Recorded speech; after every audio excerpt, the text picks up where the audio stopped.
Welcome back बच्चों हम लोगों ने हमारे एटॉमिक स्ट्रक्चर के प्रीवियस लेक्चर के अंदर justification for the dual behaviour of electron को कवर किया था, जिसमें हम लोगों ने wave as well as particle nature को प्रूव किया था इलेक्ट्रॉन के। और उसके साथ हम लोगों ने किया था क्वांटाइजेशन ऑफ एंगुलर मोमेंटम। आज हम अपने इस लेक्चर के अंदर हाइजेनबर्ग अनसर्टेनिटी प्रिंसिपल क्या होता है और उसके साथ क्वांटम नंबर्स क्या होते हैं और वो क्या इंफॉर्मेशन हमें प्रोवाइड करते हैं कवर करेंगे। So let's start our lecture. Atomic structure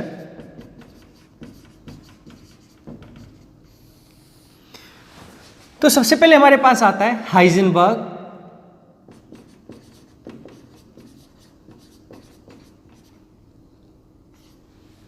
uncertainty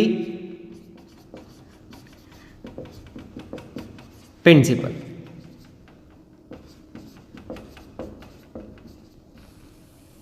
देखिए हाइजेनबर्ग अनसर्टेनिटी प्रिंसिपल क्या बोलता है, it is impossible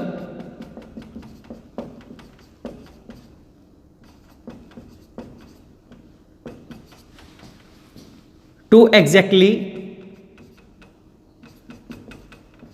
determine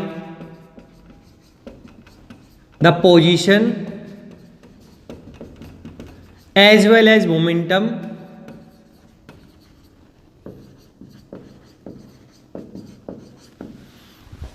it is impossible to exactly determine the position as well as momentum simultaneously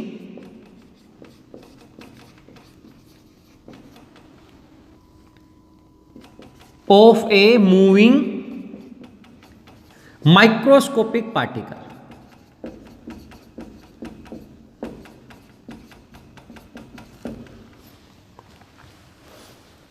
ये देखो इट इज इम्पॉसिबल, इसने बोला कि जो पोजीशन है हमारे पास और उसका जो मोमेंटम है किसका, एक मूविंग माइक्रोस्कोपिक पार्टिकल का, उसको हम एग्जैक्टली एंड साइमल्टेनियसली डिटरमाइन नहीं कर सकते, नहीं कि उनकी एग्जैक्ट वैल्यू क्या है और एक ही टाइम में अगर हम दोनों को डिटरमाइन करने की कोशिश करें तो नहीं कर सकते। ये इसी को आप लिख सकते थे, it is impossible to exactly and simultaneously determination of position as well as momentum of a moving microscopic particle। क्या हुआ, इसका एक एक्सप्रेशन आया ऐसा, delta x into delta p greater और equals to h upon 4 pi. H क्या है, Planck's constant है, पी क्या है, ये अनसर्टेनिटी इन मोमेंटम, कि हम एग्जैक्ट नहीं बता सकते तो उसके अंदर क्या एक एरर आएगा जिसको हमने बोला अनसर्टेनिटी। ये क्या है, uncertainty in momentum, uncertainty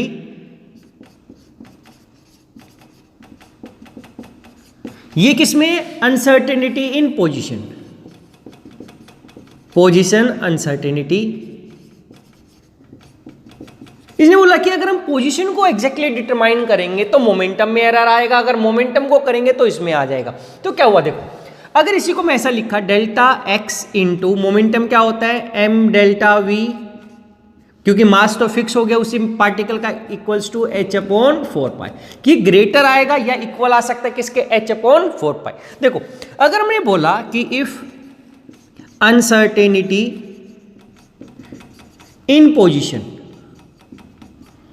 delta x is equals to 0, अगर हम इसको एग्जैक्टली डिटरमाइन करें पोजीशन के अंदर कितना हमारे पास क्या है, अनसर्टेनिटी पोजीशन में 0 हो गया, अगर हमने पोजीशन को बिल्कुल एग्जैक्टली बता दिया तो क्या होगा, अगर इसकी वैल्यू पुट अप करें तो क्या आ जाएगा, डेल्टा वी किसकी इक्वल आ जाएगा, greater equals to h upon 4 pi into क्या आ जाएगा, एम इंटू डेल्टा एक्स की वैल्यू कितनी है 0, ये इंटू डेल्टा एक्स और ये कितना है 0, अगर हम इस 0 से डिवाइड करेंगे तो क्या आ जाएगा, डेल्टा वी किसके आ जाएगा, इन्फिनिटी, यानी कि इसके अंदर जो अनसर्टेनिटी आ जाएगी इनकी वेलोसिटी के अंदर वो कितनी आ जाएगी, हमने बोला कि जो मोमेंटम के अंदर आ जाएगा वो कितना हो जाएगा, इनफाइनाइट।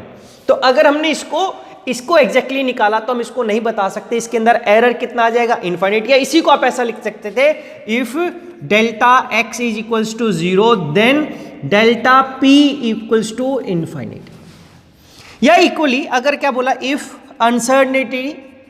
अनसर्टेनिटी इन मोमेंटम और वेलोसिटी, ये वेलोसिटी बोल दिया, मोमेंटम में लिख देता इन मोमेंटम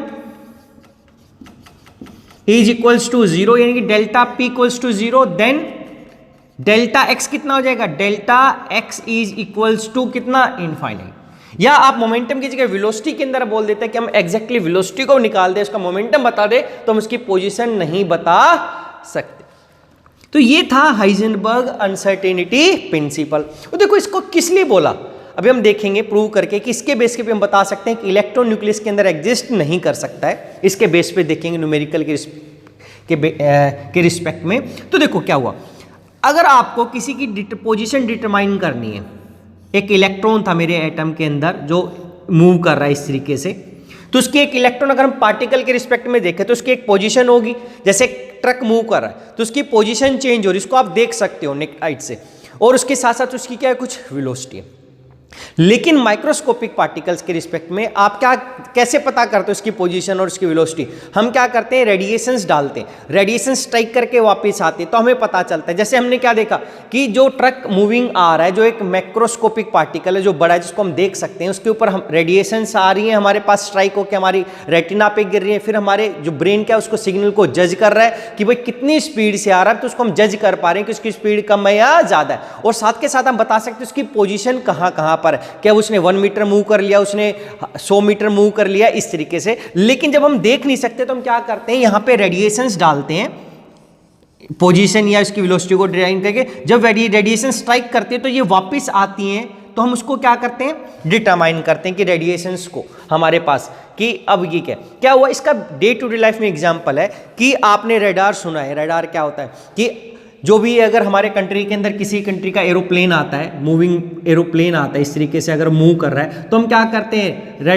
क्या डालते हैं, रेडिएशंस डालते हैं, क्या रडार डालते हैं यहाँ से कि वो स्ट्राइक करके आएगी तो हमें पता चलेगा क्या कि उसकी स्पीड कितनी है, यानी कि उसकी वेलोसिटी कितनी है। बेशक से हम देखना इसके लिए रडार पकड़ लेता है। ऐसे ही ट्रैफिक वाले हमारा क्या करते हैं, ओवर स्पीडिंग का चालान कर देते हैं। कैसे, उनकी गाड़ी के अंदर क्या होते हैं, रेडिएशंस हो, क्या अगर यहाँ से कोई ट्रक या कार मूव करके आ रही है तो ये क्या करते हैं, रेडिएशन स्ट्राइक कर रेडिएशन डालते हैं। जब ये रेडिएशन जाएंगे और स्ट्राइक करके वापस आएंगी तो जितनी स्पीड से कार आ रही होगी उतनी स्पीड से ये वापस स्ट्राइक करके आ जाएंगी, और ये इनकी जो आने की जितनी जल्दी यहाँ पे आएगी उससे रिस्पेक्ट में पता कर लेंगे कि आने वाली कार या ट्रक की स्पीड कितनी है।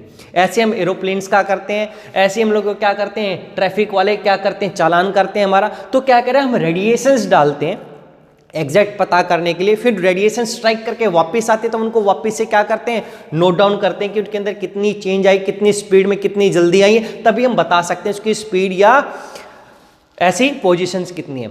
ऐसे आप लोगों ने सोनार देखा होगा डेप्थ के लिए कि भाई कितनी पोजीशन क्या है। अगर हमारे पास क्या है, जैसे सी के अंदर हम बात करते हैं, सी के अंदर अगर कोई नीचे हमारे पास शिप, यहाँ पे शिप खड़ा है, ऊपर एक शिप है, तो हम शिप से क्या करते हैं, सोनार बोलते हैं, SONAR, कि हम रेडिएशंस डालते हैं, उससे हमें डेप्थ पता चलता है कि रेडिएशन स्ट्राइक करके आएंगे जितनी देर में आएंगे, यानी कि वहां से उतना ही ज्यादा डेप्थ है, यानी कि हम पोजीशन का पता कर सकते हैं। और अगर वो मूविंग है तो हम उसकी क्या कर सकते हैं, स्पीड पता कर लेते हैं, यानी कि वेलोसिटी पता कर लेते हैं। तो सेम ऐसे ही है कि अब यहाँ पे एक जो इलेक्ट्रॉन है बच्चे, उसकी दो चीजें, एक तो मूव कर रहा है, वो ऑर्बिट के अंदर में पता है, न्यूक्लियस के अंदर मूव कर रहा है तो उसकी एक वेलोसिटी है, वो फिक्स है अलग अलग ऑर्बिट के अंदर, 1s में तो अलग है, अगर 2s में तो अलग है, 3s में तो अलग अलग। क्योंकि जैसे जैसे हमने देखा था कि 1s से ज़्यादा एनर्जी किसकी होती है, अगर ये 1s है उसके बाद क्या आएगा 2s, फिर क्या आएगा 3s, तो इनकी एनर्जी अलग अलग है, तो जो इलेक्ट्रॉन के मूवमेंट जो उसकी वेलोसिटी वो भी क्या होगी, अलग अलग होगी। तो अब क्या हुआ, हमने रेडिएशंस को इंसिडेंट किया, रेडिएशन स्ट्राइक किया, और स्ट्राइक करने के बाद ये वापस आए हमारे पास। तो अब क्या देखा, अगर हम यहाँ पर किसी भी इलेक्ट्रॉन की या किसी भी मूविंग माइक्रोस्कोपिक पार्टिकल की हम पोजीशन पता करना चाहते हैं तो हमें क्या करना पड़ता है, स्मॉलर वेवलेंथ रेडिएशंस डालनी पड़ती हैं। देखो क्या हुआ बच्चे, if we want to determine the exact position of a moving microscopic particle,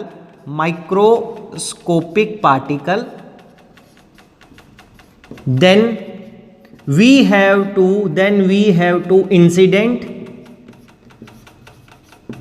radiations of lower wavelength।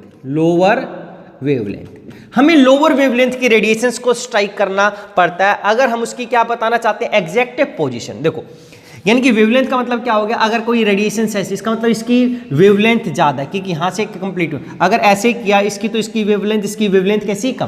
तो एग्जैक्ट पोजीशन के लिए हमें वेवलेंथ को स्ट्राइक करना पड़ता है रेडिएशंस को। तो क्या बोला, लोअर वेवलेंथ को क्या करना पड़ता है, उस पर इंसिडेंट करते हैं।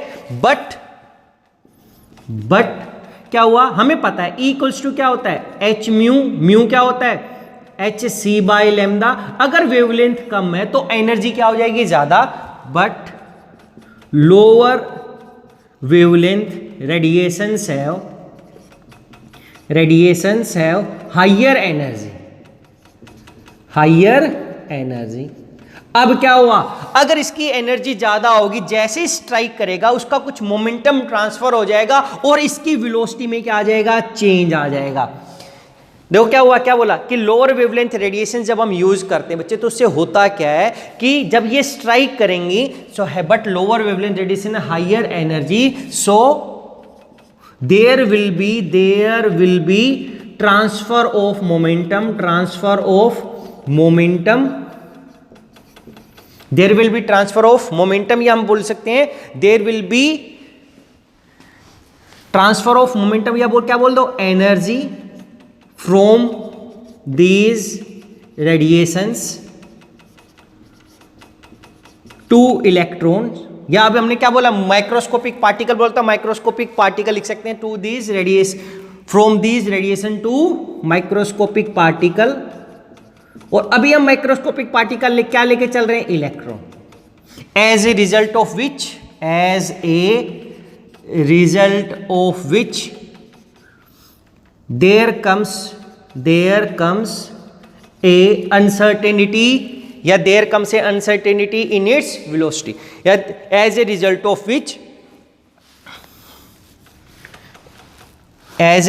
Of which its velocity increases, या there as a result of which its momentum changes। क्या हुआ बच्चे, देखो कि हमें क्या करना पड़ता है, जब हम पोजीशन या वेलोसिटी को डिटरमाइन करने की कोशिश करते हैं तो हमें रेडिएशंस को इंसिडेंट करना पड़ता है, और जब वो इंसिडेंट स्ट्राइक करके वापस आती है तो हम उनको स्टडी करते हैं। तो अभी यही बोला कि जब हम लोअर वेवलेंथ इंसिडेंट स्ट्राइक करवाएंगे रेडिएशंस यहाँ पर, तो क्या होगा, उनकी एनर्जी ज़्यादा होती है। जब एनर्जी ज़्यादा होगी तो ये कुछ अपनी एनर्जी को जब स्ट्राइक या कोलाइड होगा तो अपनी एनर्जी क्या करेगा, ट्रांसफर कर देगा। एनर्जी ट्रांसफर होने से क्या हो जाएगा, उसकी पोजीशन के अंदर चेंज आ जाएगा। क्या हुआ, देखो इसको आप ऐसे डिटरमाइन कर सकते हो बच्चे। देखो मान लो कि आप मूव कर रहे थे, अभी आप नॉर्मल स्पीड से जा रहे हो, लेकिन अभी पीछे से एक साइकिल आई आपके पास, बाइसाइकिल आई, वो बहुत स्लो स्पीड में आ रही है, उसने आपको स्ट्राइक किया। अगर वो छोटी बाइसाइकिल है तो स्टॉप हो जाएगी, लेकिन जो आपकी वेलोसिटी वही रहेगी आपके पास, उसके अंदर चेंज नहीं आएगा। लेकिन अगर ये बड़ी स्पीड से, अगर इसकी स्पीड ज़्यादा, अगर ज़्यादा स्पीड से आई और आपके साथ स्ट्राइक किया तो क्या होगा, उसी इंस्टेंट पे आपकी जो चेंज है वेलोसिटी थी वो क्या हो जाएगी, चेंज। आपको एकदम से क्या मिलेगा, टॉर्क, आपको सडन फोर्स मिलेगा, जिसकी वजह से जब ये स्पीड में थी, वेरी हाई स्पीड अगर हमने बोल दिया, तो जैसे ही स्ट्राइक करेगी या कोलाइड करेगी तो उससे आपकी जो वेलोसिटी थी वो क्या हो जाएगी, चेंज हो जाएगी।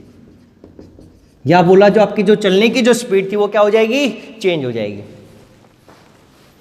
कि अगर हमने पोजीशन निकालनी थी एग्जैक्ट, तो हमें लोअर वेवलेंथ की क्या था, हमें लोअर वेवलेंथ की रेडिएशन की रिक्वायरमेंट थी पोजीशन के लिए, तभी हम उसकी क्या निकाल सकते थे, एग्जैक्ट पोजीशन। लेकिन इस केस में क्या होता है, उनकी एनर्जी ज्यादा होती है, और एनर्जी ज्यादा होगी जब वो कोलाइड करेगा, जैसे इस बाइसाइकिल ने जब इसके साथ कोलाइड किया था, तो एनर्जी का ट्रांसफर हो जाएगा। उस एनर्जी के ट्रांसफर से उसकी वेलोसिटी सडन चेंज हो जाएगी। अगर इसको हाई पावर से इंपैक्ट किया, हाई एनर्जी, तो इसकी एनर्जी ट्रांसफर, इसकी वेलोसिटी के अंदर चेंज आ जाएगा सडन।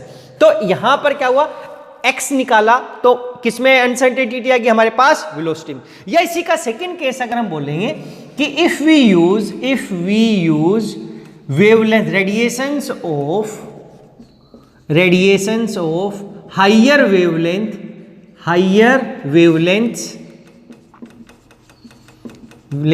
then there will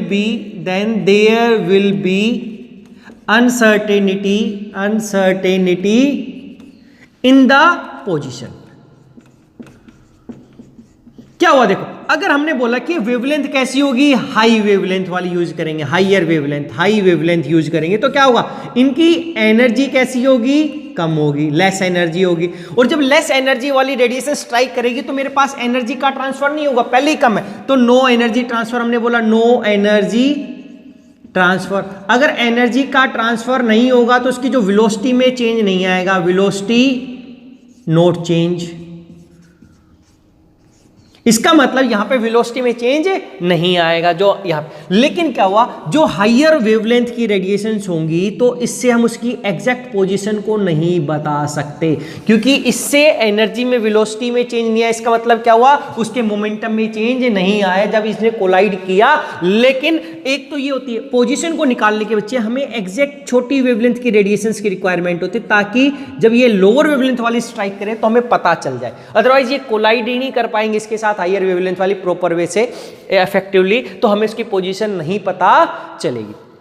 तो यहां पे ये दो पॉइंट्स हैं हमारे पास, ये दोनों अलग अलग है कि एक बार क्या हम पोजीशन ही निकाल सकते हैं या वेलोसिटी निकाल सकते हैं बच्चे। देखो इसके बाद हमारे पास एक न्यूमेरिकल आता है क्या, कि y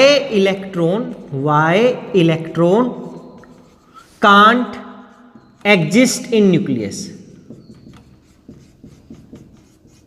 कि न्यूक्लियस में इलेक्ट्रॉन क्यों एग्जिस्ट नहीं कर सकता था। ये डी ब्रोगली ने भी बता दिया था वेव नेचर के रिस्पेक्ट में, कि वो मूव नहीं करता, रिवॉल्व नहीं करता, रिवॉल्व नहीं करेगा तो उसकी कोई एनर्जी लॉस नहीं होगी चार्ज पार्टिकल की, और एनर्जी लॉस नहीं होगी तो उसका जो सेंट्रीफ्यूगल फोर्स था वो कम नहीं होगा, और उसकी वजह से वो न्यूक्लियस में फॉल नहीं करता।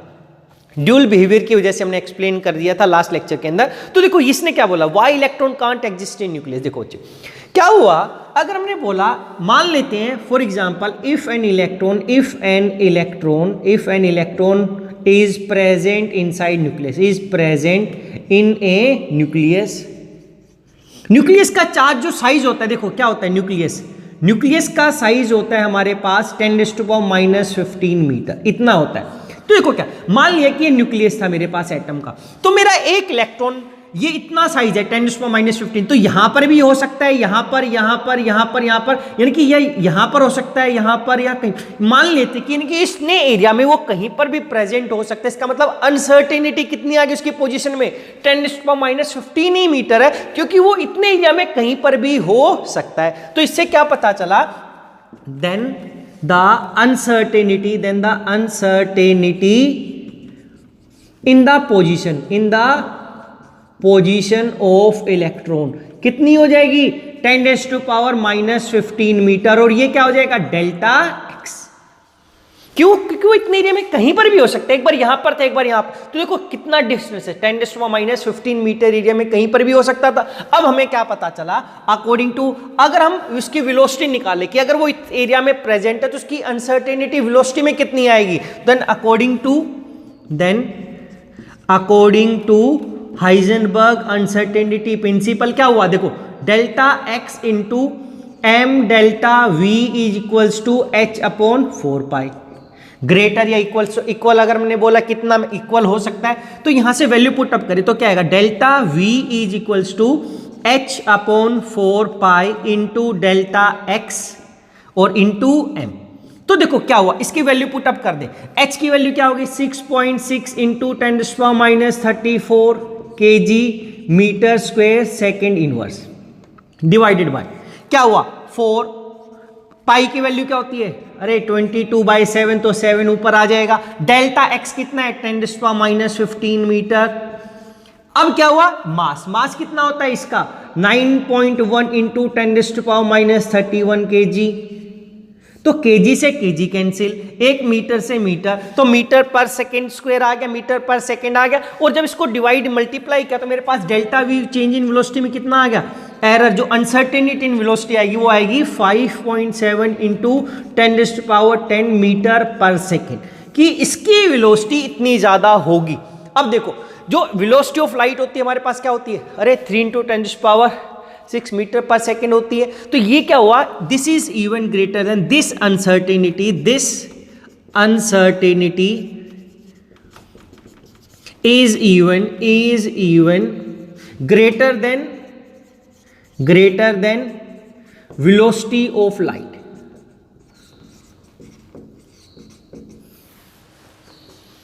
देखो क्या होगा, this uncertainty in velocity even greater than velocity of light and this can't be possible, and this can not be possible.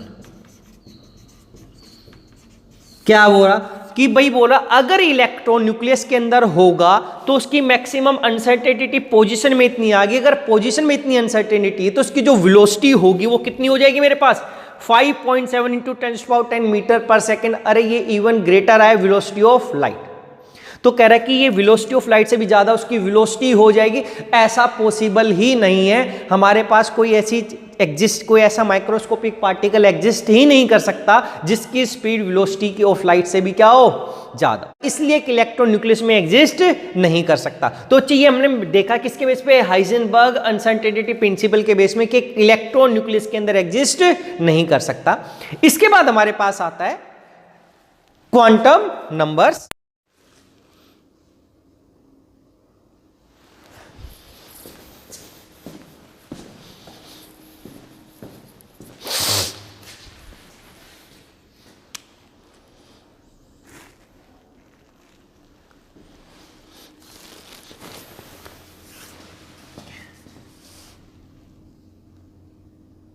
इसके बाद हमारे पास आता है quantum numbers.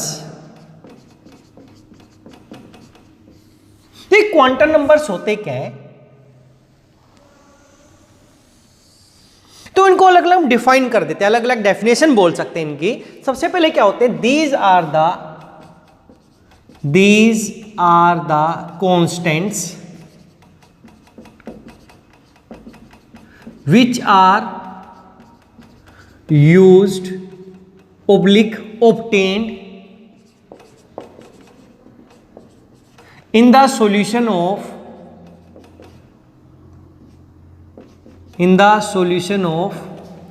Schrödinger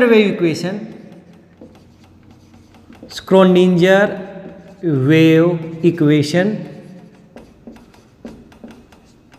of any atom।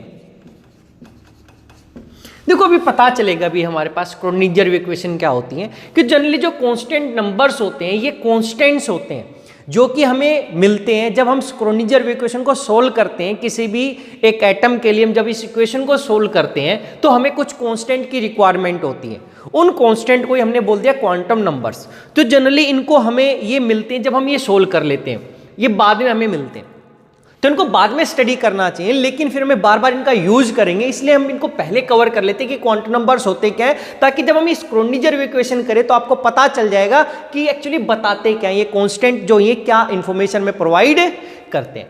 क्योंकि इसका जो डेप्थ में है, जो श्रोडिंगर वेव इक्वेशन है, इसकी डेप्थ में अभी आप बीएससी फर्स्ट ईयर में नहीं करोगे, ये आपके क्वांटम मैकेनिक्स जब आप फाइनल ईयर में करोगे तब आएगी श्रोडिंगर वेव इक्वेशन को सोल्व करना, इसको कैसे सोल्व करते हैं हम, एटम्स के लिए कैसे अप्लाई करते हैं, और डिटेल में फिर ये आपके हाई क्लासेस में या एमएससी के अंदर आएगा। तो अभी ज़्यादा डिटेल में नहीं है, बस अभी आपके सिलेबस में है कि श्रोडिंगर वेव इक्वेशन होती क्या है, जो हम अपने नेक्स्ट लेक्चर के अंदर करेंगे। तो बोला कि पहले कांस्टेंट है जो हमें मिलते हैं during solution of Schrodinger wave equation. फिर इसकी दूसरी डेफिनेशन क्या कर देते थे कि दीज कांस्टेंट या दीज गिव कंप्लीट इंफॉर्मेशन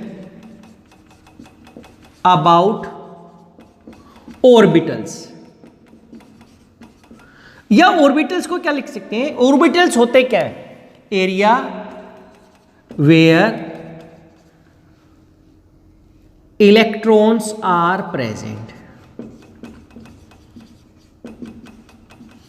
क्या हुआ, these give complete information about electrons बोल दो, क्यों, क्योंकि जहां इलेक्ट्रॉन्स मिलते हैं, जहां उसकी प्रोबेबिलिटी होती है, अब हम देखेंगे कि प्रोबेबिलिटी हम क्यों बोलते हैं इलेक्ट्रॉन के केस में अभी श्रोडिंगर वेव इक्वेशन के टाइम पे, तो कह रहे हैं कि ये इलेक्ट्रॉन जहां होते हैं, जिस एरिया में मिलते हैं, उसी को हम क्या बोल देते हैं, ऑर्बिटल्स। तो ये कंप्लीट इंफॉर्मेशन प्रोवाइड करते हैं अबाउट इलेक्ट्रॉन्स या ऑर्बिटल्स। ऑर्बिटल्स होते हैं कि area where probability of finding electron is maximum. या आप इसको थर्ड डेफिनेशन अगर हम इसकी लिखें तो सॉरी, तो हम बोल सकते हैं these numbers are required to locate any electron in any atom, कि एक एटम एक इलेक्ट्रॉन में कहां प्रेजेंट है उसको लोकेट करने के लिए भी हमें इन क्वांटम नंबर्स की क्या होती है, रिक्वायरमेंट होती है। या हम इसी को बोल सकते हैं, इसकी next definition, the electrons in any atom can be characterized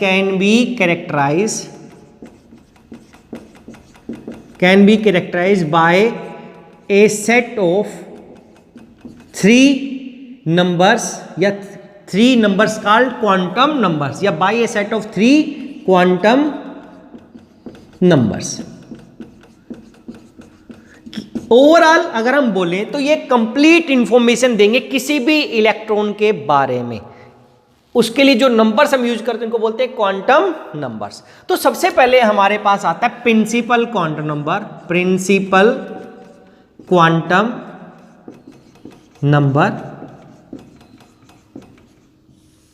इसको हम n से रिप्रेजेंट करते हैं, यहां पे ऐसे n से इसको रिप्रेजेंट करते हैं प्रिंसिपल क्वांटम नंबर। तो ये प्रिंसिपल क्वांटम नंबर क्या बताता है, it give information about main energy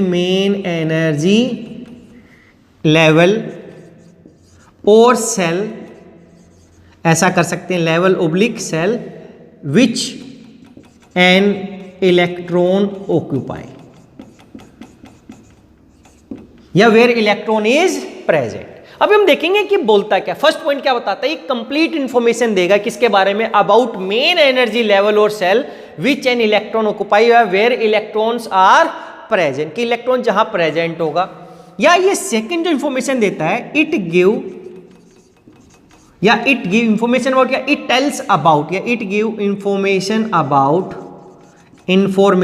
about size of shell या साइज ऑफ ऑर्बिटल बोल सकता हूं मैं, या साइज ऑफ ऑर्बिटल ही बोल दिया क्योंकि सारी की सारी इंफॉर्मेशन में किसकी मिलती है, orbitals.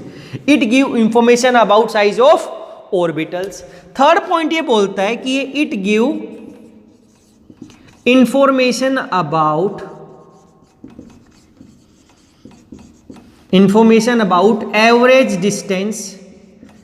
Average distance of orbital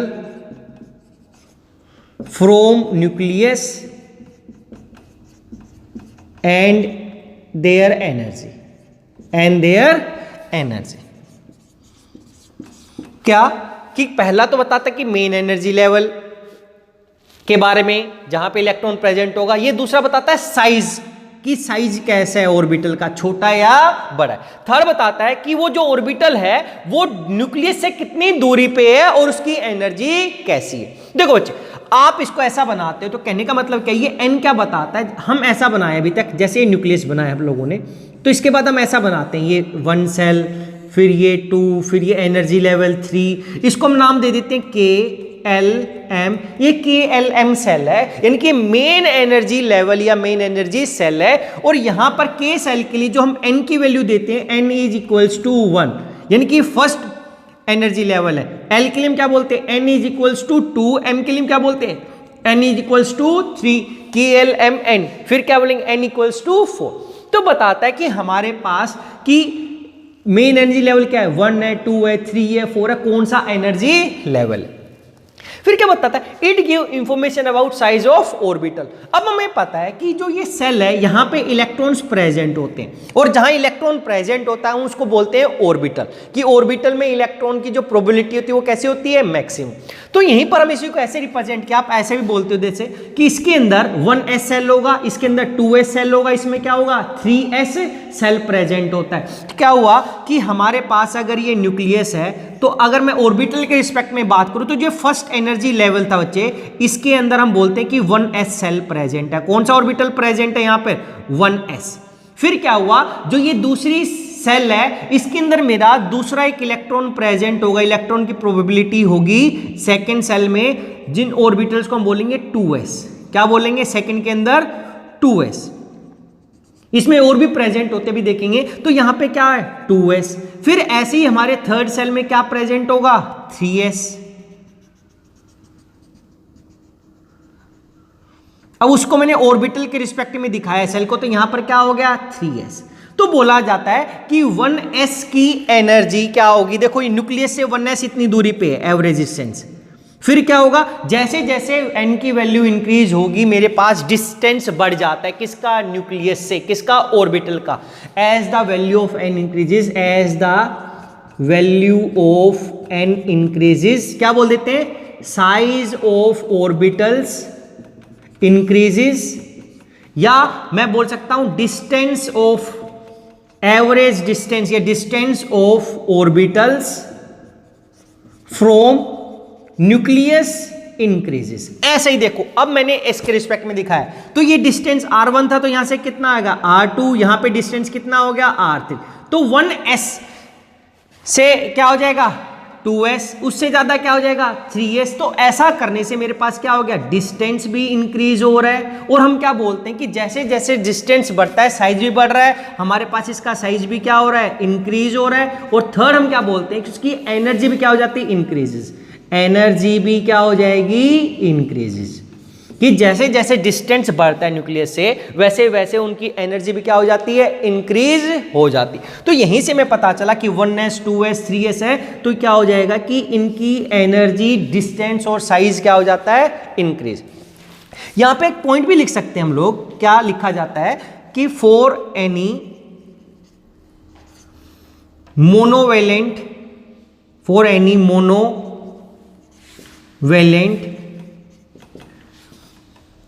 atom, electron atom, for any monovalent atom having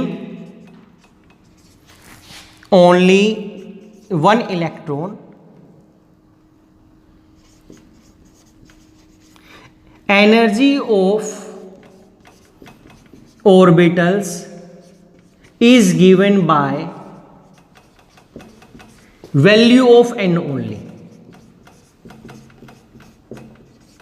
क्या हुआ, ये बोल रहा है कि अगर मेरे पास एक ही इलेक्ट्रॉन प्रेजेंट एक एटम के अंदर, तो वहां पे जो एनर्जी होगी ऑर्बिटल्स की वो क्या होगी, n की वैल्यू से ही पता चलेगा। क्या हुआ, देखो जैसे n की वैल्यू इस m वाली सेल के लिए 3 है, तो इसमें हमारे पास पता चलता है कि एक ऑर्बिटल होता है 3sb 3pb 3d, यानी कि 3 ऑर्बिटल्स प्रेजेंट होते हैं। ये भी हम आगे डिटेल में करेंगे।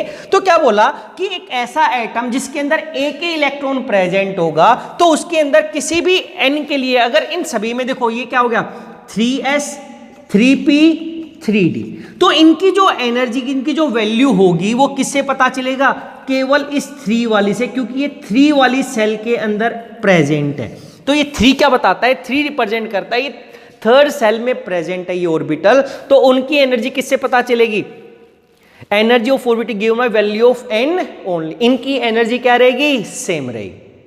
लेकिन यहां पे सेम नहीं है, क्योंकि ये फर्स्ट सेल में था, ये सेकंड में था, ये थर्ड में था। तो इससे पता चलता है, n से हमें पता चलेगा जैसे जैसे n की वैल्यू बढ़ेगी हमें पता चलेगा उसका डिस्टेंस बढ़ गया, उसका साइज बढ़ गया और उसकी एनर्जी बढ़ गई। क्योंकि यहां पर जितने पास रहेगा ये n की वैल्यू कम रहेगी, वो न्यूक्लियस के पास रहेंगे, फोर्स ऑफ अट्रैक्शन ज्यादा रहेगी, और यहां पे रेस्ट्रिक्शंस क्या रहेंगी, कम रहेंगी। तो ये लिखा है क्यों, क्योंकि एनर्जी बढ़ जाती है, क्योंकि इनका क्या हो जाता है, डिस्टेंस बढ़ गया, और यहां पे क्या होता है, न्यूक्लियर फोर्स ऑफ अट्रैक्शन क्या हो जाती है, डिस्टेंस बढ़ने से डिक्रीज, उसकी वजह से इस पे जो रेस्ट्रिक्शंस होती हैं वो कैसी होती हैं, कम होती हैं, क्योंकि न्यूक्लियस इसको अट्रैक्ट नहीं कर रहा है। तो रेस्ट्रिक्शंस कम होने से तीनों चीजें बढ़ जाती हैं। तो ये हमें पता चलता है केवल n की वैल्यू से। इसके बाद हमारे पास आता है एजीम्यूटल क्वांटम नंबर। देखो इसको हम L से रिप्रेजेंट करते हैं। ये क्या बताता है कि किसी भी जो सेल था उसके अंदर मेरे कितने सब सेल प्रेजेंट है। क्या, it give information about, it give information about number of, about sub cells it give information about sub cell where electron are present, कि ये सब सेल के बारे में बताएगा, या it give information about sub cell where electron are present, या it give information about number of sub cells, number of sub cells, या it give information about, it give information about number of sub sales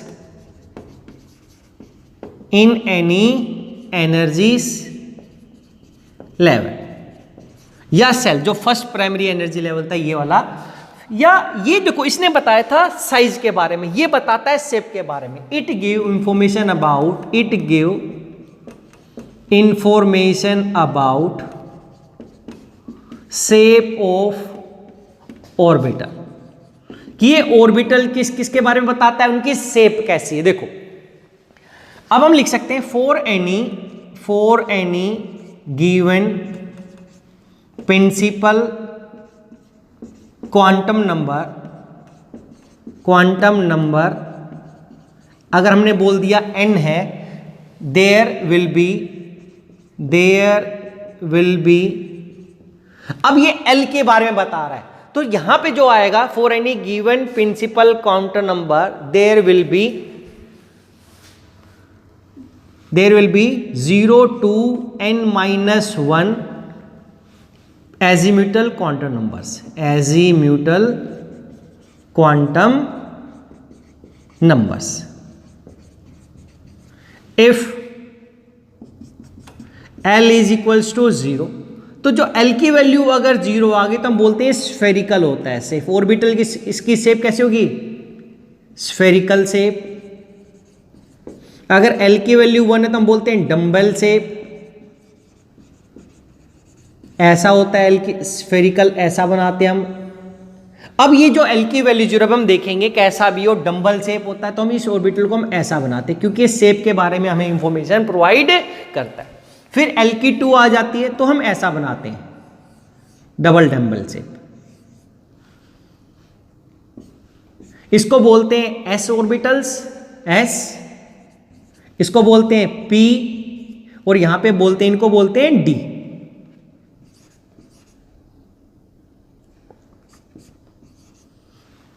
देखो जी क्या हुआ, अगर हमने बोला कि मेरे पास सबसे पहले n की वैल्यू है 1, क्योंकि n की वैल्यू से हम रिप्रेजेंट करते हैं कि अगर मेरे पास n की वैल्यू 1 हो गई तो इसके लिए जो L की वैल्यू होगी यहां पर वो कितनी होगी, 0 to n-1।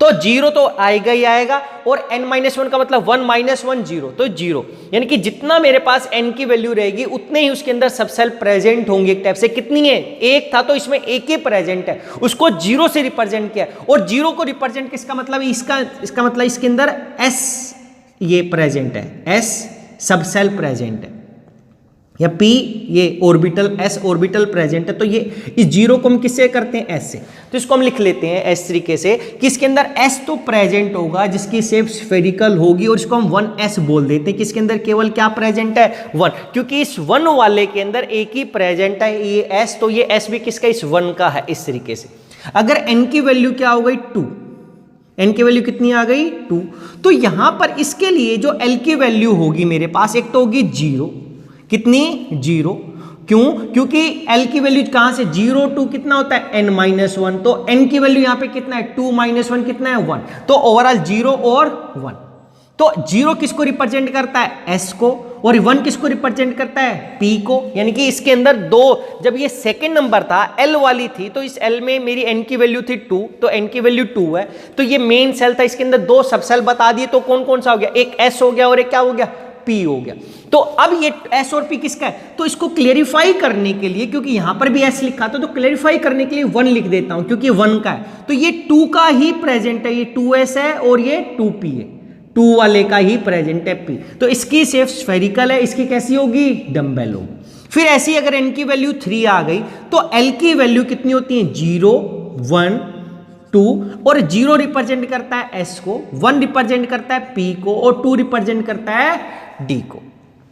तो ये क्या बताता है कि जो भी इंफॉर्मेशन देता है ये शेप के बारे में बता देता है, उसकी शेप कैसी होगी, और ये बताता है कि इसकी जो वैल्यू होंगी, अगर हमें n पता है तो n से बता सकता हूं कि उसके अंदर कितनी सब सेल्स प्रेजेंट होगी। इसमें कितनी है 1 2 3, इस वाले में कितनी होंगी 2, इसमें कितनी होगी 1, और इसमें 1 कौन सी होगी। अगर l की वैल्यू 0 तो हमने बोला उसकी स्फेरिकल शेप होगी, उसको हम s से रिप्रेजेंट करते हैं, s सबसे। यहां पर क्या हो गया P, अगर 1 आ गया तो उसको हम डंबल शेप बोलते हैं, उसकी शेप कैसी होगी डंबल ही होती है। अगर L की वैल्यू कितनी आ जाती है 1, और उसको हम कैसे P बोलते हैं, P सबसेल।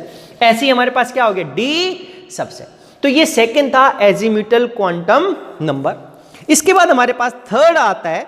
अब यहीं से हम एक बोल देख सकते हैं, यहां से बोल सकते हैं क्या कि अगर एनर्जी की बात करें, देखो ये 1s ये 3 का था, ये किसका हो गया 3s, ये 3p, ये 3d, ये 2s, ये 2p प्रेजेंट है। अब अगर एक इलेक्ट्रॉन हुआ, अगर इन केस ऑफ अगर एक ही इलेक्ट्रॉन प्रेजेंट है एटम के अंदर, if only 1 electron is present, if only 1 electron is present, तो अब इस सेल के अंदर, मेन सेल के अंदर 2s 2p की एनर्जी सेम होगी, 2s और 2p की एनर्जी सेम होगी। इन सभी के अंदर इस 3s की, 3p की और 3d की सेम होगी, इस 1s की सेम होगी। लेकिन अगर मैं n की वैल्यू चेंज करता हूं तो ये ऐसे इंक्रीज हो जाता है बच्चे, कि एक सेल के अंदर जितने भी सब सेल्स होगी उनकी एनर्जी कैसी होती है, सेम होती है, क्योंकि जो एनर्जी गिवन होती है by the value of n ही हम बताते हैं। तो n की वैल्यू तो तीनों में 3 3 3 3 है, यहाँ पे n की वैल्यू कैसी है 2 और 2 है, और हमें पता था कि एनर्जी बढ़ जाती है जैसे n की वैल्यू बढ़ती है। तो यहां पर 1 थी, यहां पे 2 है, यहां पर कैसा है 3। बट इन केस ऑफ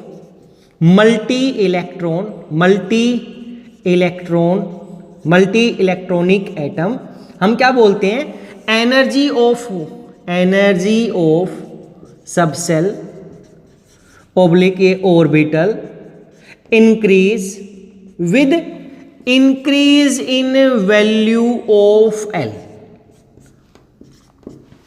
क्या हुआ कि अगर एक से ज्यादा इलेक्ट्रॉन प्रेजेंट है तो अब क्या बोल दिया कि जो एनर्जी होगी इनकी तीनों की वो सेम नहीं होगी, वो इंक्रीज हो जाएगी with increase in value of L। कहने का मतलब है अगर एक से ज्यादा इलेक्ट्रॉन प्रेजेंट है उसके अंदर, यानी कि हाइड्रोजन वाला केस नहीं, अगर कार्बन है, बेरिलियम, लिथियम, ऑक्सीजन है, तो यहां पर 3s तो लिखा क्योंकि s के लिए L की वैल्यू 0, P के लिए L की वैल्यू 1, D के लिए L की वैल्यू 2, तो बोला कि 3s की एनर्जी ज्यादा होगी, किससे कम होगी 3p से, 3p की एनर्जी कम होगी 3d से। ऐसे ही अगर 2s और 2p के लिखा तो 2s की एनर्जी कम होगी किससे, 3 इस 2p वाली से। और हम इन दोनों को कंपेयर करेंगे तो यहां पर हम एक रूल लिख देते हैं, जैसे ये रूल लिखा था कि L की वैल्यू इंक्रीज हो जाती है एंड एनर्जी ऑफ, इसी केस में लिखे हैं in case of multi electronic atom, in case of multi electronic atom energy of orbitals is given by n plus L value, is given by n plus L value, कि इन दोनों determine करेंगे कि n की value क्या है और उसकी L की वैल्यू। देखो क्या हुआ, तो अगर हमने लिखा 1s, फिर क्या लिखा 2s, अगर एक से ज्यादा इलेक्ट्रॉन थे वहां पर, फिर क्या लिखा 2p, 3s, 3p, 3d, तो क्या हुआ देखो यहां पर L की वैल्यू कितनी थी 0, L की वैल्यू कितनी है 0, L की वैल्यू 1, L की वैल्यू 0, L की वैल्यू 1, L की वैल्यू 2, और ये जो ऊपर 1 2 2 ये रिप्रेजेंट कर रहा है, ये किसको रिप्रेजेंट कर रहे हैं, ये रिप्रेजेंट कर रहे हैं n को, n की वैल्यू को रिप्रेजेंट कर रहे हैं, क्योंकि इसी के अंदर तो 1 वाली सेल में 1s, 2 वाले में ये 2 प्रेजेंट होंगे, n की वैल्यू 2 आ गई, यहां से यहां तक, यहां से यहां तक n की वैल्यू क्या है 3 है, और ये n की वैल्यू क्या है 1 इस केस में। तो क्या हुआ देखो, अब n प्लस L वैल्यू, तो यहां पर क्या 1 प्लस 0 1 ही वैल्यू होगी, n प्लस L की वैल्यू कितनी होगी, n प्लस L की वैल्यू 1, यहां पर कितनी हो गई L 0 है, n की वैल्यू 2 थी यहां पर, तो कितना 2, यहां पर क्या 2 प्लस 1 कितनी हो गई 3, यहां पर कितना है, कितनी हो गई, ये L की वैल्यू कितनी थी 0, और n की वैल्यू कितनी मेरे पास 3, तो यहां पर कितना हो गया 3, फिर 3 और 1 4, 4 2 और 3 कितना 5। देखो ये 1 की वैल्यू ऐसा, फिर क्या है 1 से ज्यादा n प्लस एल वैल्यू 3। अब 2p और 3s की वैल्यू तो सेम आ गई मेरे पास, लेकिन देखो ये 2 वाली सेल में प्रेजेंट है 2p और ये किस में प्रेजेंट है 3। तो हमें पता चला कि जैसे जैसे n की वैल्यू बढ़ती मेरी एनर्जी बढ़ जाती है, तो इसीलिए इसकी वैल्यू, इसकी जो एनर्जी है वो ज्यादा होगी। फिर क्या हो गया 3 4 और 5, तो ये 3 4 और 5, इसका मतलब ये एनर्जी ऑर्डर हो गया हमारे पास इस तरीके से। लेकिन बच्चे आपको यहां पे एक ध्यान रखना है क्या, कि ये अगर n प्लस एल वैल्यू दोनों की जैसे सेम आ गई थी यहां पे 2p और 3s की, तो हमने क्या बोला कि n की वैल्यू ज्यादा है तो उसकी एनर्जी क्या होगी ज्यादा होगी। लेकिन अगर by chance n plus L value इसकी ज्यादा आ जाती, अगर हम आगे करेंगे एग्जांपल्स करेंगे, तो अगर n प्लस एल वैल्यू इस लोअर वाले की ज्यादा आ जाए, जब मैं सम करूं तो उसकी एनर्जी क्या हो जाएगी ज्यादा हो जाएगी। तो ये बताया कि आपके पास कि नॉर्मल अगर एक इलेक्ट्रॉन है तो इनकी एनर्जी सेम, ये एनर्जी सेम, ये एनर्जी सेम, लेकिन अब ये 1 से जब 2 सेल में गया तो एनर्जी ज्यादा, तो ये इंक्रीज इसकी ज्यादा। लेकिन जैसे ही हम मल्टी इलेक्ट्रॉनिक एटम के केस में जाते हैं तो अब इनकी सेम नहीं रहेगी, क्योंकि यहां पर क्या था, देखो यहां पर हमारे पास L की वैल्यू 0 थी, यहां पर L की वैल्यू क्या थी 1, तो ओवरऑल अब ये वैल्यू ज्यादा हो जाए। क्यों, हमने बोल दिया कि इनकी एनर्जी इंक्रीज हो जाती जैसे जैसे L की वैल्यू इंक्रीज, तो यहां पे इक्वल का साइन आके क्या हो जाएगा, ये लोअर देन का सिंबल आ जाएगा, इस तरीके से इससे लोअर आ जाएगा, या हम बोलेंगे कि ये 2p वाले ग्रेटर हो जाएगा 2s से। अब यहां पर भी इक्वल के साइन नहीं आएंगे, क्योंकि यहां पे L की वैल्यू 0, यहां पर 1 और यहां पर L की वैल्यू 2, तो अब यहां पर जैसे जैसे L की वैल्यू बढ़ती है एनर्जी इंक्रीज हो जाती। तो ये था सेकेंड हमारे पास एजीम्यूटल क्वांटम नंबर, जो कि बताता है कि हमारे पास शेप ऑफ ऑर्बिटल्स कैसी है, या यहीं पे हमने बोला कि यहां पे बताता है कि उसमें सबसेल्स कितने, क्योंकि जहां इलेक्ट्रॉन प्रेजेंट होंगे उसी को हम ऑर्बिटल्स बोलते हैं, उस एरिया को ही हमने क्या बोला है ऑर्बिटल्स। क्योंकि अब यह चीज हम सेल की बात करें या सबसेल की बात करें या ऑर्बिटल, क्योंकि यहां पर इलेक्ट्रॉन्स प्रेजेंट है तो हमने बोला कि इनके अंदर क्या प्रेजेंट है ऑर्बिटल्स प्रेजेंट है। तो अब इसी के बाद हमारे पास थर्ड क्वांटम नंबर आता है मैग्नेटिक क्वांटम नंबर, इसको हम m से रिप्रेजेंट करते हैं। देखो मैग्नेटिक क्वांटम नंबर क्या बताता है, it give information about, it give information about spatial orientation of orbital, orientation of orbital with respect to nucleus. तो क्या बोल दिया बच्चे कि मेरे पास मान लिया कि मेरे पास जो मैग्नेटिक P की वैल्यू आई थी, P के लिए L की वैल्यू कितनी थी, L की वैल्यू 1 थी, किसके लिए मेरे पास ये P सब सेल बोल दिया आप लोगों ने, P सब सेल के L की वैल्यू कितनी थी 1 थी। अब ये जो C है इसकी डंबल शेप थी इस तरीके से, तो ये कहां पर प्रेजेंट है, देखो अगर ये मेरा न्यूक्लियस है, इस न्यूक्लियस के रिस्पेक्ट में अगर मैंने एक एक्स एक्सिस निकाल ली इस तरीके से, तो ये जो मेरा ऑर्बिटल है यहाँ पे इसके रिस्पेक्ट में एक्स एक्सिस पे होगा तो ये इस तरीके से ऐसे प्रेजेंट है, या ये मेरा वाई पे प्रेजेंट है। अगर मैंने वाई एक्सिस बोल दी इस तरीके से, तो क्या इसका जो ये इस वाई ऐसे प्रेजेंट होगा डंबल शेप। अगर हमने बोल दिया कि जेड एक्सिस पे प्रेजेंट है, जेड एक्सिस पे ये कैसे प्रेजेंट होगा, इसको हमने जेड एक्सिस बोला है। तो क्या हुआ, और ये ऑर्बिटल का मतलब सबसेल क्या है, यहाँ पर ही इलेक्ट्रॉन प्रोबेबिलिटी, यहाँ पे इलेक्ट्रॉन मिलने की पॉसिबिलिटी है, इस तरीके से इलेक्ट्रॉन मिलेगा, कहीं पर भी हो सकता है, इन एरिया में कहीं पर भी हो सकता है। तो बोला कि ये जो ऑर्बिटल्स या सबसेल्स प्रेजेंट है बच्चे, ये न्यूक्लियस के किस एक्सिस पे या किस डायरेक्शन में प्रेजेंट है, कि एटम तो स्फेरिकल हो गया, बीच में न्यूक्लियस हो गया, वो ऊपर है, साइड में है, लेफ्ट में है, बिटवीन एक्स वाई है, एक्स एक्सिस पे, वाई पे है, कहां पर प्रेजेंट है। तो ये क्या बताता है स्पेटियल, क्योंकि स्पेटियल से बोल दिया कि एक्सिस हमारी फिक्स होगी एक्स वाई जेड न्यूक्लियस के रिस्पेक्ट में, और अब वहां पे क्या हो गया एटम भी फिक्स है, तो जो इलेक्ट्रॉन की पॉसिबिलिटी वो चारों तरफ कहां पर प्रेजेंट होगी, तो यानी कि किस डायरेक्शन में प्रेजेंट है। It give information about the spatial orientation of orbital with respect to क्या न्यूक्लियर। अब हमने बोल दिया for any subshell, for any subshell L there are 2l+1 magnetic quantum numbers for any subshell L. There are 2l+1 magnetic quantum numbers having values from -L to +L. ये बोल दे, देखो क्या बोला, देखो सबसे पहले हमने बोला था जैसे n के लिए, n की वैल्यू अगर हमारे पास कितनी थी 1, तो इस 1 के लिए L की वैल्यू मेरे पास क्या बोला 0 to n-1 कितना था 0 to n-1, तो 0 किया 1-1 यही आ गया, इतना हो गया।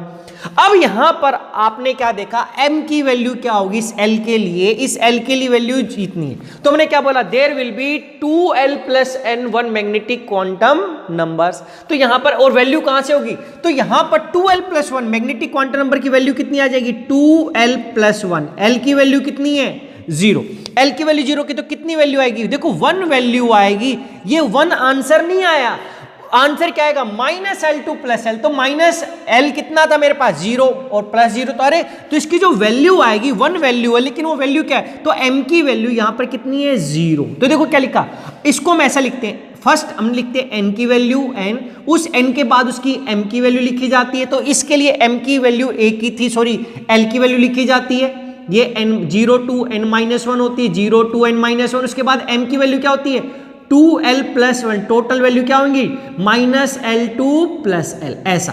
तो L की वैल्यू कितनी 0 आ गई और M की वैल्यू 1 वैल्यू आएगी, लेकिन वो 1 आंसर नहीं है, जब इसको आपने डिवाइड किया तो 1 आंसर आया, 1 नहीं है M की वैल्यू कितनी है 0, ये -L to +L के रिस्पेक्ट में लिखी जाती है, तो M की वैल्यू क्या लिख दी 0।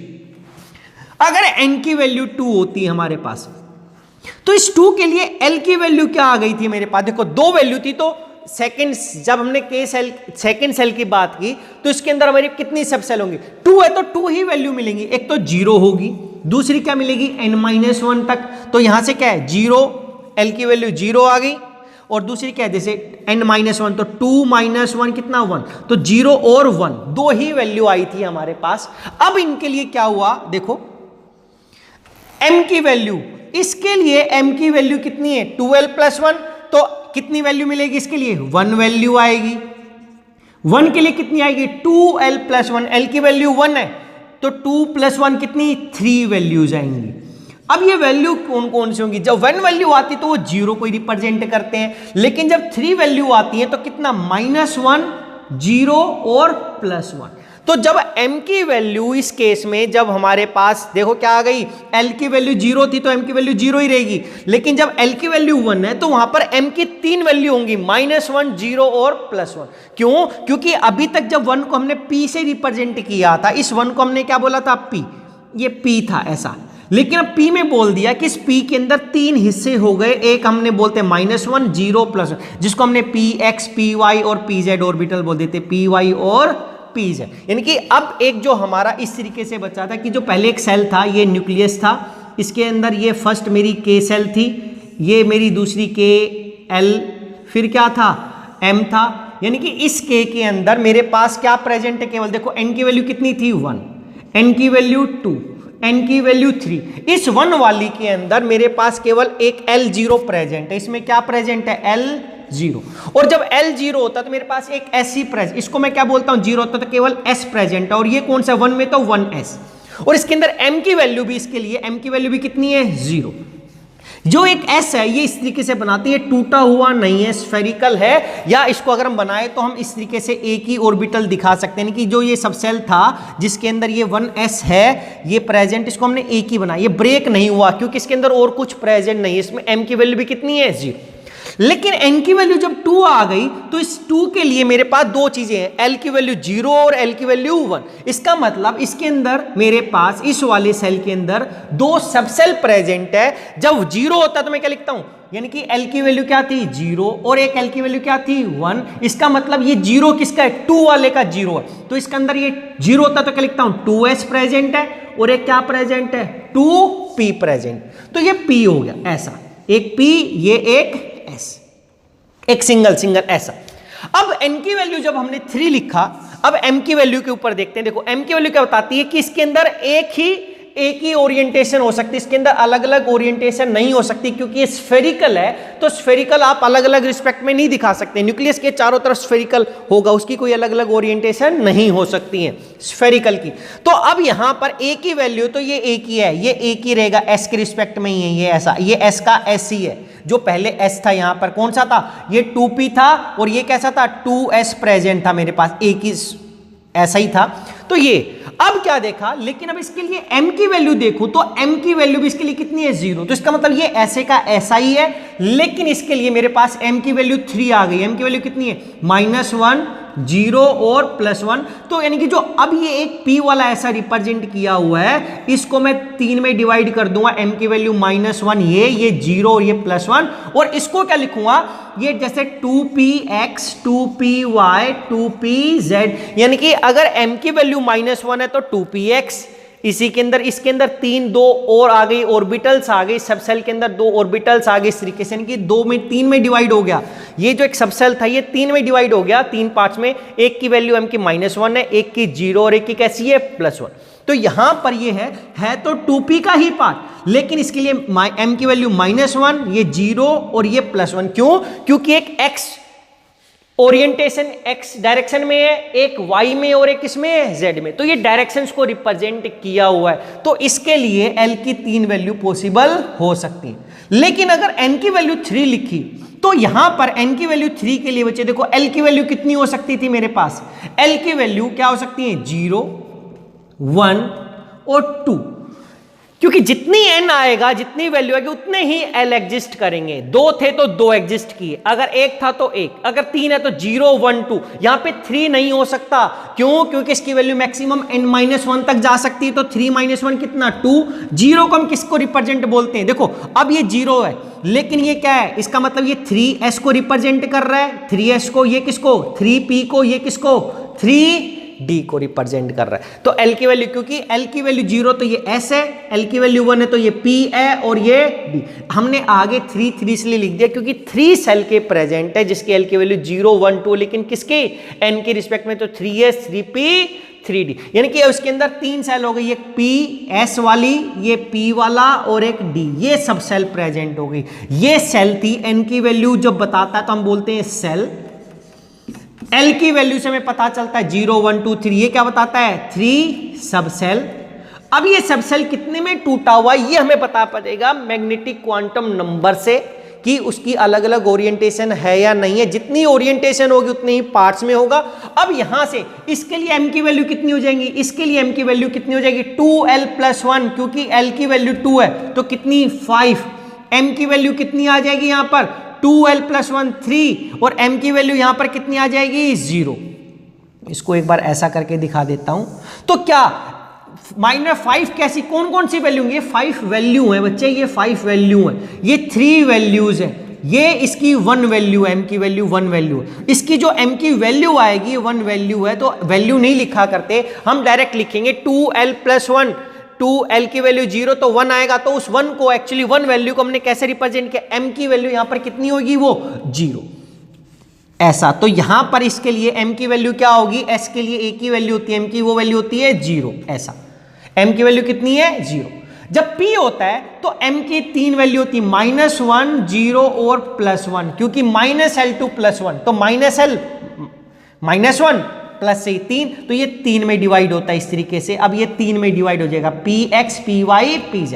और d के लिए कितनी वैल्यू आ गई 2l + 1 5 वैल्यू, 5 का मतलब क्या हो गया, m की वैल्यू क्या होगी -2 -1 0 +1 +2, तो इसको हम 5 में ब्रेक कर देते हैं 1 2 3 4, ऐसा dxy dyz dzx dz² और एक आता है dx² - y², ये आप हायर क्लासेस में करोगे। और यही क्या था px py pz, लेकिन अब इसके आगे मैं 3 लगा दूंगा, 3px 3py 3pz 3dxy 3dyz 3daz, क्योंकि किसके 3 का, और ये क्या हो गया 3s, केवल इसके आगे, तो ये केवल एक में ही होता है m की वैल्यू 0, तो इसको हमने डिवाइड करते ही नहीं, ये ब्रेक नहीं होगा, और पार्ट में फर्दर ऑर्बिटल्स के अंदर हम बोलते हैं, तो ये केवल क्या रहेगा 3 ऐसे ही रहेगा, ये 3px 3py 3pz, तो इसका मतलब बताता है कि m की वैल्यू से हमें पता चल जाता है जो सबसेल आता है वो कितने में टूटेगा। तो अगर आपके पास एक L की वैल्यू है तो उस L की वैल्यू के लिए बता सकते हो कितने M एग्जिस्ट करेंगे, वो तो बताता है कितने L एग्जिस्ट करेंगे 2L + 1, लेकिन उनकी वैल्यू क्या होगी, वो -L2 + 1। अगर एक ही आ रही इसका मतलब वो 0 आ रहा है, इस तरीके से 0। इसके बाद एक लास्ट आता है हमारे पास spin quantum number, spin quantum number. अब हम इसके ऊपर ये भी देखेंगे कि क्वेश्चन आता कैसे। अभी तो बताया कि मैग्नेटिक क्वांटम नंबर होता क्या है, ये बताता है कि ओरिएंटेशन कैसी होगी। अब लास्ट में आता है स्पिन क्वांटम नंबर, इसको बोलते हैं S. It give information about, it give information about spin orientation of electron, spin orientation of electron, that is direction off spin. तो कह रहा है एस की वैल्यू हम दो दिखा सकते हैं, +½ या एस की वैल्यू -½ इसका मतलब हम ऐसा दिखाते हैं क्लॉकवाइज, कि जो डायरेक्शन जो क्लॉकवाइज रोटेट कर, अगर ऐसा कर दिया तो एंटी क्लॉकवाइज, कि जो एक इलेक्ट्रॉन है वो आगे क्लॉकवाइज रोटेट कर सकता है या एंटी क्लॉकवाइज। अगर वो क्लॉकवाइज करता है तो हम m की वैल्यू को बोलते हैं +½ और m की वैल्यू को -½ इसका मतलब for each magnetic quantum number, for each magnetic quantum number there will be 2 values of spin quantum number।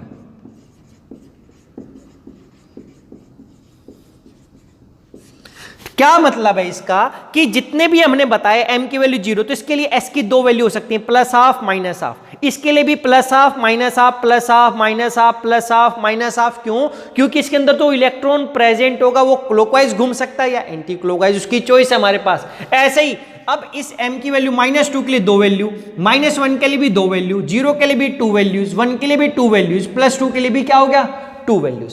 तो ये थे क्वांटम नंबर्स। आपको लिखने का आ सकता है कि आपको क्वांटम नंबर्स को एक्सप्लेन करना है, तो आप इस तरीके से क्या करोगे, एक्सप्लेन करोगे बच्चे। ये ऐसा लिखा जाता है कि एक वैल्यू के लिए हम क्या करते हैं, उसको हम कैसे रिप्रेजेंट करते हैं। जो क्वेश्चन हमारे पास आएगा वो ऐसे आ सकता है। देखो फर्स्ट क्वेश्चन अगर जो पेपर में आएगा वो पूछ सकता है,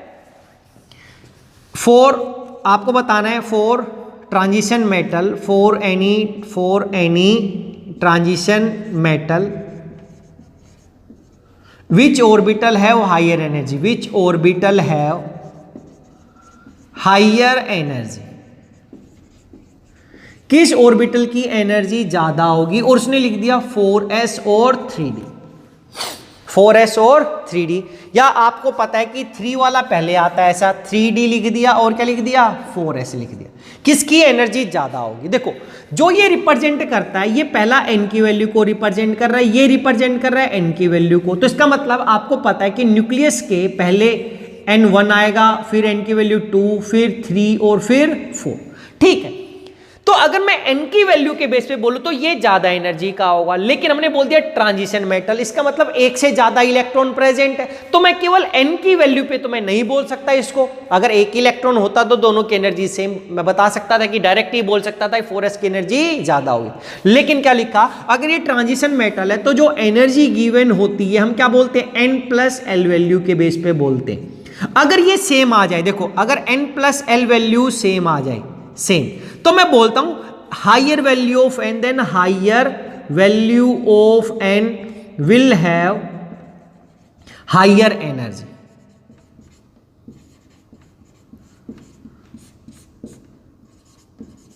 अगर n+l की वैल्यू सेम आ जाएगी तो n की वैल्यू से देखो, जिसकी वैल्यू ज्यादा होगी तब एनर्जी ज्यादा होगी। देखो तो अब यहां पे क्या देखा, n+l वैल्यू से पता चलेगा, तो l की वैल्यू d के लिए कितनी होती है, ऑलवेज l की वैल्यू 2 और s के लिए l की वैल्यू 0। तो जब n+l करूंगा तो यहां से 5 और यहां से कितना 4, तो हमें पता चल गया कि n+l वैल्यू 5 ज्यादा है, 4 कम है। इसका मतलब हमारे पास क्या हो जाएगा कि 3d की एनर्जी क्या हो जाएगी, ज्यादा हो जाएगी। लेकिन देखो इसी पे केस जो हमने लिखा था, एक 2p और एक लिखा 2p और एक लिखा 3s। इन दोनों में किसकी एनर्जी ज्यादा होगी? तो देखो यहां पे n की वैल्यू तो 2 थी, n की वैल्यू 2, यहां पर n की वैल्यू 3, n की वैल्यू कितनी है? 3 है यहां पर, इससे पता चला।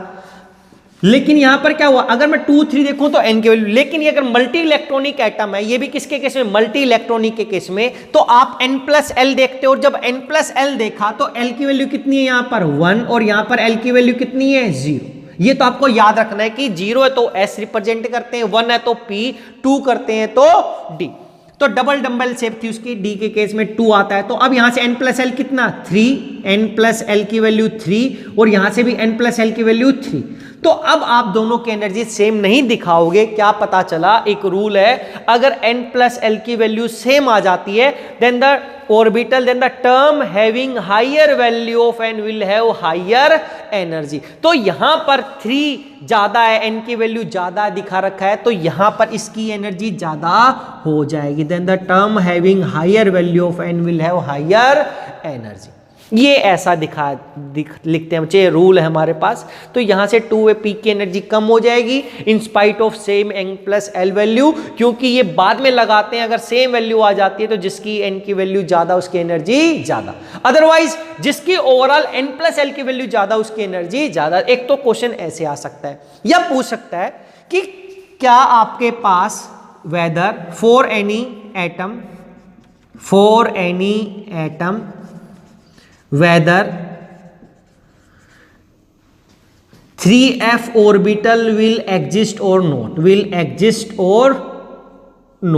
कि 3f ऑर्बिटल एग्जिस्ट कर सकता है या नहीं कर सकता, 3f ऑर्बिटल एग्जिस्ट करेगा या नहीं करेगा। देखो n की वैल्यू इस 3 से हमें पता चलेगा, n की वैल्यू 3, ठीक है, f है, तो इसका मतलब आपको मैंने 3 ही चीज दिखाई थी। अगर l की वैल्यू 0 होती है तो s, L की वैल्यू 1 होती है तो P, L की वैल्यू 2 होती है तो D, L की वैल्यू 3 होती है तो हम बोलते हैं F ऑर्बिटल। ऐसा देखो, अगर N की वैल्यू 3 है मेरे पास, तो इसके लिए N की वैल्यू कितनी होगी? L की वैल्यू तो हमें पता है, L कितना होता है?